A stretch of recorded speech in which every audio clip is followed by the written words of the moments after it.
ইংরেজিতে কথা বলতে না পারার প্রধান কারণ হচ্ছে ইংরেজিতে বাক্য তৈরি করতে না পারা। তুমি যতই ওয়ার্ডস স্টক করো না কেন, তুমি যতই ওয়ার্ডস মুখস্থ করো না কেন, তুমি যদি একটা সেন্টেন্স কিভাবে তৈরি করতে হয় না জেনে থাকো, তাহলে ইংরেজিতে বাক্য তৈরি করতে পারবে না। সো আজকের এই স্পোকেন ইংলিশ ক্লাসে আমি তোমার সঙ্গে শেয়ার করব কিভাবে একটা ইংরেজি বাক্য তৈরি করতে হয়। একটা ইংরেজি বাক্য তৈরি করার জন্য কি কি অ্যাকচুয়ালি প্রয়োজন হয় সেটা আমি বিস্তারিতভাবে ডিটেলসে আজকের এই ক্লাসে আলোচনা করব। So stay connected with me till the end and let's get started. Okay, so দেখো, একটা ইংরেজি বাক্য তৈরি করার জন্য মেইনলি তিনটি জিনিস প্রয়োজন: সাবজেক্ট, ভার্ব, অবজেক্টস। এই তিনটি জিনিস থাকলে আমরা খুব সহজে একটা ইংরেজি বাক্য তৈরি করতে পারবো। এই তিনটি জিনিস ছাড়াও আরো বেশ কিছু জিনিস প্রয়োজন হয়ে থাকে, যেগুলো আমি ভিডিওতে আগে আলোচনা করব। ওকে, সো দেখো, এখানে আমি একটা ছক করেছি। এই ছকে আমি দিয়ে দিয়েছি যে একটা বাক্য তৈরি করার জন্য কি কি জিনিস প্রয়োজন হয়, সেগুলো কিন্তু আমি ছকে অলরেডি দিয়ে দিয়েছি। তো আমি প্রত্যেকটা সেগমেন্টকে হালকা করে সুপারফিশিয়ালি টাচ করব যে কোনটা সেগমেন্ট কি কাজ করবে। ওকে, তো প্রথমে কি রয়েছে দেখো তো, সাবজেক্ট, যেটা খুবই গুরুত্বপূর্ণ, কারণ একটা সেন্টেন্স তৈরি করতে হলে প্রথমে আমাদের সাবজেক্ট দরকার। তো এখানে সাবজেক্ট রয়েছে। দেখো, সাবজেক্ট গুলো ইউজুয়ালি কি হয়ে থাকে, নাউন এবং প্রোনাউন হয়ে থাকে। সাবজেক্ট গুলো সাধারণত নাউন এবং প্রোনাউন হয়ে থাকে, যেমন আই, ইউ, উই, সি, হি, এগুলো সব প্রোনাউন। প্রোনাউন কিন্তু আরো অনেক রয়েছে। ওকে, সো এগুলিকে বলা হয় সাবজেক্টিভ প্রোনাউন, অর্থাৎ এই সমস্ত প্রোনাউন গুলো সাবজেক্ট হিসাবে ব্যবহার করা হয়। তারপরে কি রয়েছে, নাউন রয়েছে। রবি মানে কারো নাম হতে পারে, রবি, কবি, শ্যাম, এগুলো সব নাউন। কলকাতা, মুম্বাই, এটা স্থানের নাম, এগুলো নাউন। তারপরে কি রয়েছে, দেই মানে তারা। তারপরে the boy, the girl, the man, the old man, এগুলো সব সাবজেক্ট। ওকে, তো সাবজেক্ট বুঝতে পারলে। তারপরে ভার্বস, ভার্বস তো জানোই যে ভার্বের কাজ হচ্ছে একটা সেন্টেন্সে মানে সাবজেক্টের পরে পরে ভার্ব বসে। ভার্ব কথার বাংলা অর্থ হচ্ছে ক্রিয়াপদ। ভার্ব বলতে বোঝায় কোনো কাজ করাকে। ওকে, তারপরে কি, ভার্বের আমি পাস্ট ফর্ম নিয়ে নিয়েছি, ঠিক আছে। যেমন রাইট, রাইটের সেকেন্ড ফর্ম কি মানে পাস্ট ফর্ম কি, রোট। ওকে, এই সেগমেন্টে ভার্বের 2 নম্বর ফর্ম রয়েছে। তারপরে ফিউচার টেন্সে কিভাবে আবার সেন্টেন্স তৈরি করতে হয় সেটা নিয়েও আমরা আলোচনা করব। ওকে, তারপরে রয়েছে objects. This section is very vital. Okay, দেখো, অবজেক্টস মানে একটা সেন্টেন্স যখন তৈরি করব, সাবজেক্ট এবং ভার্বের পরে পরে কিন্তু আমাদের অবজেক্টের প্রয়োজন হয়। তো এখানে বেশ কিছু অবজেক্টস রয়েছে, সেন্টেন্স গুলো তৈরি করবো তখন ঠিক বুঝতে পারবে। তারপরে আদার সেকশনে রয়েছে কুইকলি, স্লোলি, সাডেনলি, টুডে, ওকে, ফ্লুয়েন্টলি, এগুলো রয়েছে। তো আদার সেকশনে যেগুলো রয়েছে একটা সেন্টেন্স তৈরি করতে গিয়ে যদি প্রয়োজন হয় তাহলে আমরা নিব, আর যদি না প্রয়োজন হয় তো নিব না। আর বাকি যেগুলো রয়েছে দেখো, কুইকলি, স্লোলি, সাডেনলি, ফ্লুয়েন্টলি, এগুলো হচ্ছে adverb. In the market, in the park, এগুলিকে বলা হয় প্রিপজিশনাল ফ্রেজ। তো এই সেকশনে প্রয়োজন হলে আমরা নিব, আর যদি প্রয়োজন না হয় তো নিব না। তো চলো বাক্যগুলি কিভাবে তৈরি করতে হয় জেনে নিই। প্রথমে কি রয়েছে দেখো, আই।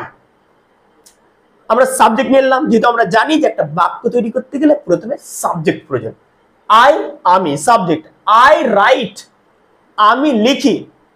কি লিখো, এখানে একটা অবজেক্টের মানে ডিমান্ড হচ্ছে, এখানে একটা অবজেক্টের দরকার হচ্ছে। আই রাইট, আমি লিখি। কি লিখি, লেটার। অবজেক্ট নিয়ে এলাম, তাহলে দেখতে পেলে সাবজেক্ট, ভার্ব, রাইট, ভার্ব নিয়ে এলাম, object. I right letter.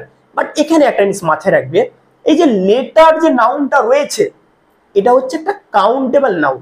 R countable নাউনের আগে একটা কিন্তু আর্টিকেল বসাতে হবে।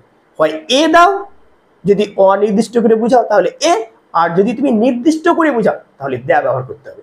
তো বাক্যটা কেমন হবে, আই রাইট আ লেটার, অর্থাৎ আমি একটি চিঠি লিখি। একটা বাক্য হয়ে গেল। আর এই বাক্যটা কোন টেন্সে হলো, প্রেজেন্ট ইনডেফিনিট টেন্সে।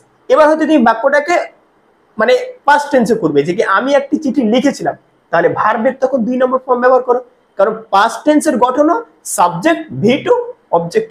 যেমন আই সাবজেক্ট রোট, ভি2 মানে ভার্বের 2 নম্বর ফর্ম, মানে আমি লিখেছিলাম। কি লিখেছিলে, আ লেটার, একটি চিঠি। হয়ে গেল যে আই রোট আ লেটার, আমি একটি চিঠি লিখেছিলাম, হয়ে গেল। এবার হয়তো তুমি বলবে, ভবিষ্যতে কথা বলবে, যে আমি একটি চিঠি লিখবো, তখন কি করতে হবে দেখো, যখন তুমি ফিউচার ইনডেফিনিট টেন্সে বাক্য তৈরি করবে, যে কোনো একটা কাজ তুমি ভবিষ্যতে করবে, তখন তখন মানে গঠনটা হবে সেন্টেন্সের subject shall will plus V1 plus object. তো মডার্ন ইংলিশে শ্যাল ইউজ না করলেও চলবে, সাবজেক্ট উইল V1 অবজেক্ট দিলেই হয়ে যাবে, ঠিক আছে। তো মনে করো তুমি বলছো যে আমি একটি চিঠি লিখবো, তখন কি হয়ে যাবে, আই সাবজেক্ট নিলাম, যদি ফিউচার টেন্সে রয়েছে তার জন্য উইল, আই উইল, তারপরে ভার্বের 1 নম্বর form I will write a letter, আমি একটি চিঠি লিখবো। এবার হয়তো তুমি বলছো আমি আজকে একটি চিঠি লিখবো, আজকে এই যে অ্যাডভার্ব মানে আজকের ইংলিশ কি টুডে, তুমি বলতে পারো I will write a letter, object নিলাম। এবার আদার সেকশনে রয়েছে টুডে মানে আজকে, তো দেখো আজকে এটা প্রয়োজন হলো তার জন্য দিলাম, আর যদি প্রয়োজন না হয় যদি ওকে।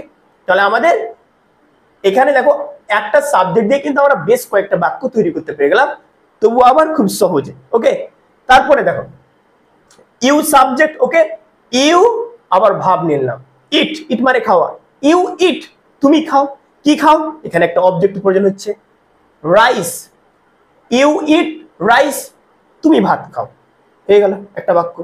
এবার হয়তো তুমি বলবে অতীতকালে কথা বলবে যে তুমি ভাত খেয়েছিলে, ইউ এট রাইস তুমি ভাত খেয়েছিলে। এবার হয়তো বলবে তুমি ভাত খাবে, তাহলে কি হয়ে যাবে, ফিউচার টেন্সের গঠন কি, সাবজেক্ট আর শ্যাল এবং উইল বসে, তো মডার্ন ইংলিশে শ্যাল না ব্যবহার করলে চলবে, সবটা সাবজেক্টের ক্ষেত্রে উইলই ব্যবহার করো, no problem. So you will eat, future টেন্সে ভার্বের 1 নম্বর ফর্ম হবে ইউ উইল ইট রাইস, তুমি ভাত খাবে, হয়ে গেল। তো এইভাবে ইংরেজিতে সেন্টেন্স তৈরি করতে হয়, সাবজেক্ট ভার্ব অবজেক্ট, আর বাকি যেগুলো প্রয়োজন সেগুলো যদি অ্যাকচুয়ালি প্রয়োজন হয় তাহলে ব্যবহার করবে, নাহলে করবে না। তারপরে কি রয়েছে দেখো, উই, উই মানে কি বলতো, আমরা উই সি হিম, দেখো হিম হচ্ছে একটা প্রোনাউন, আমি একটু আগেই বললাম প্রোনাউন দুই ধরনের হয়, একটা হচ্ছে সাবজেক্টিভ প্রোনাউন যেটা সাবজেক্ট হিসেবে ব্যবহার করা হয়, যেমন দেখো হি, আবার হি এর অবজেক্টিভ প্রোনাউন হয়ে গেল হিম, তো এটাকে অবজেক্টে সেই জন্য রাখা হয়েছে কারণ হিমটা প্রোনাউন কিন্তু অবজেক্ট হিসেবে ব্যবহার করা হয়।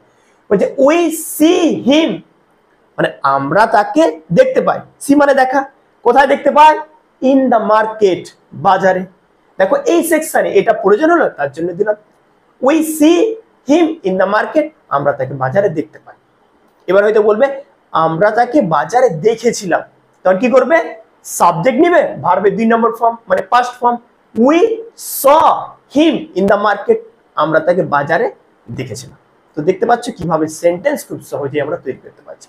তো ইংরেজিতে এইভাবে সেন্টেন্স তৈরি করতে হয়। ওকে, তারপরে কি রয়েছে দেখো, সি, এখানে একটা জিনিস বুঝার আছে যে এই সব ভার্বগুলোতে মানে প্রেজেন্ট ইনডেফিনিট টেন্সের ক্ষেত্রে স্পেশালি আমরা এস বাই এস যুক্ত করিনি, কিন্তু সাবজেক্ট যদি দেখো এখানে কি রয়েছে, সি, হি এবং রবি, এই তিনটি সাবজেক্ট হচ্ছে থার্ড পারসন সিঙ্গুলার, আর সাবজেক্ট যদি থার্ড পারসন সিঙ্গুলার হয় তাহলে মেন ভার্বের সঙ্গে প্রেজেন্ট ইনডেফিনিট টেন্সের ক্ষেত্রে অনলি, পাস্ট অথবা ফিউচারের জন্য না, প্রেজেন্ট ইনডেফিনিট টেন্সের ক্ষেত্রে কি হবে, মেন ভার্বের সঙ্গে এস বা ইএস যুক্ত হয়ে থাকে, কখনো কখনো ভার্ব অনুযায়ী আইএস হয়ে থাকে। ওকে, তো যেহেতু এটা থার্ড পারসন সিঙ্গুলার তার জন্য আমরা কি করব, সি ড্রিঙ্ক থেকে কি হয়ে যাবে, ড্রিঙ্কস কফি, সে কফি পান করে, দেখো সাবজেক্ট ভার্ব অবজেক্ট।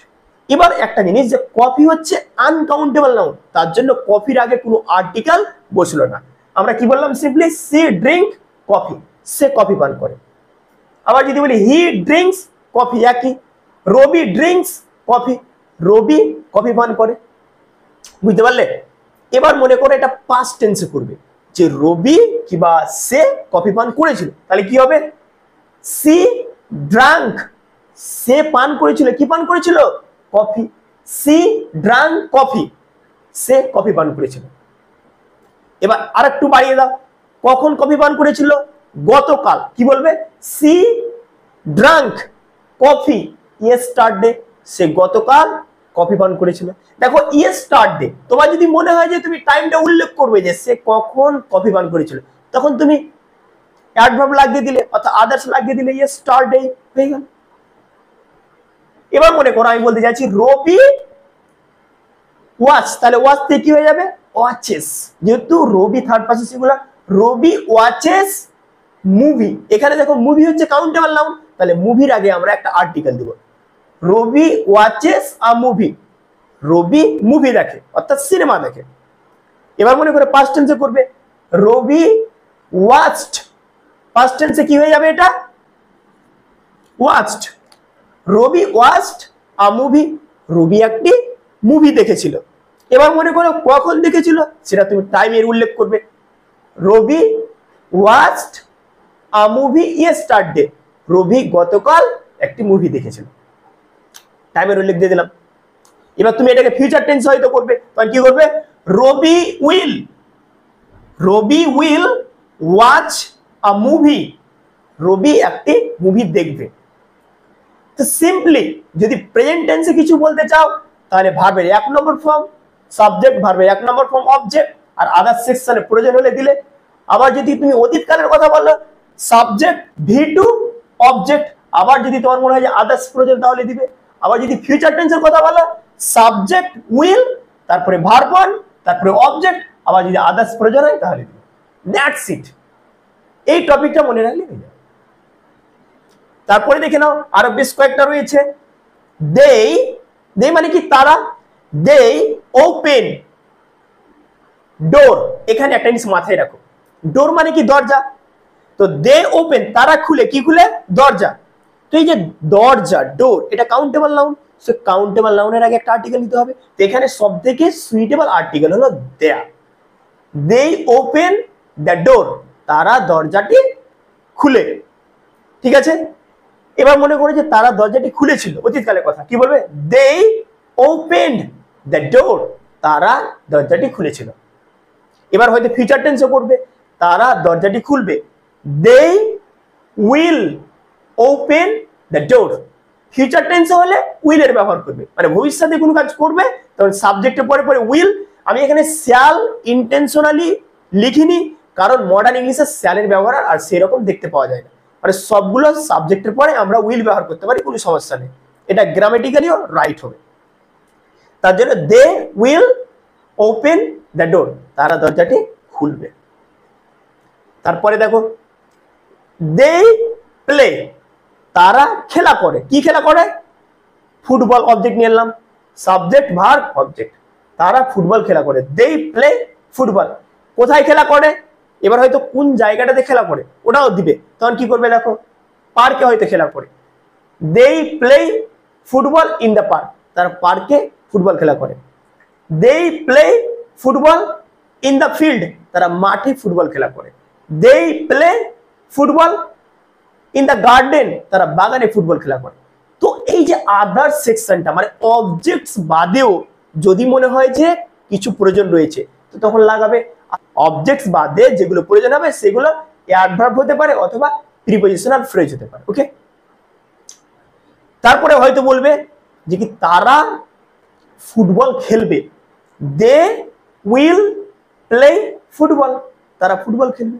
তার আজকে ফুটবল খেলবে, তার আজকে ফুটবল খেলবে মানে কাজটা এখন হয়নি, ফিউচার টেন্সে, they will play football today, তারা আজকে ফুটবল খেলবে। তো এইভাবে সেন্টেন্স তৈরি করতে হবে।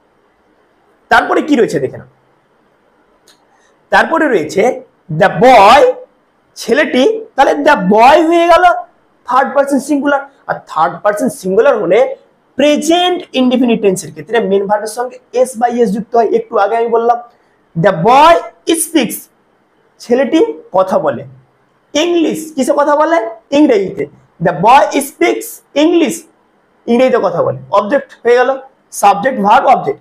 এবার কি হচ্ছে, কিভাবে কথা বলে, অনর্গল, মানে একদম ভালোভাবে কথা বলে। তাহলে কি বলবো, the boy speaks English fluently, ছেলেটি ইংরেজিতে অনর্গল কথা বলে, হয়ে গেল।